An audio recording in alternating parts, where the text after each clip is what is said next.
Cyn dechrau canu, gwnewch yn siŵr bod eich corff cyfan wedi ymlacio'n llwyr. Gwyliwch ac ymunwch yn yr ymarfer yma.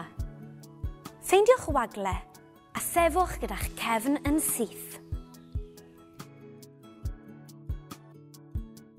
Gosodwch eich traed ychydig ar wahân yn wynebu 5 munud i 1.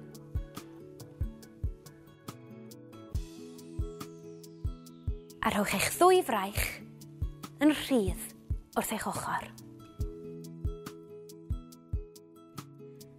Dechreuwch symud eich garddwn dde mewn mudiant cylchol.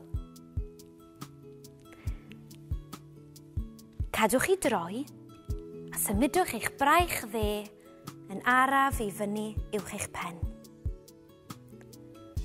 Yna, dechreuwch droi eich braich cyfan, fel cowboi yn troi lasŵ. Daliwch i fynd. Yn anraddol, symudwch eich braich yn ôl lawr i'r safle gwreiddiol. Ac ymlaciwch. I ailadrodd yr ymarfer yma ar y fraich arall, oedwch y clip fideo nawr.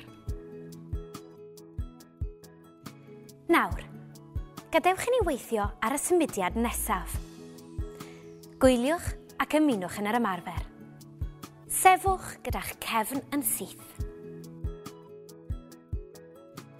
Codwch un droed oddi ar y ddeiar a dechrau troi eich pigwrn.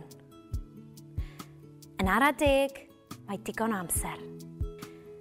Gan gadw'ch cefn yn syth, yn raddol, codwch eich penglin yn uwch i'r un lefel a'ch clun yn araf. Symudwch eich coes yn ôl i'r safle gwreiddiol. Ac ymlaciwch. I ailadrodd yr ymarfer yma ar y goes arall, oedwch y clip fideo nawr. I amrywio'r ymarfer yma a gwella'ch cydbwysedd, ceisiwch godi eich troed oddi ar y ddeiar am gyfnod hirach.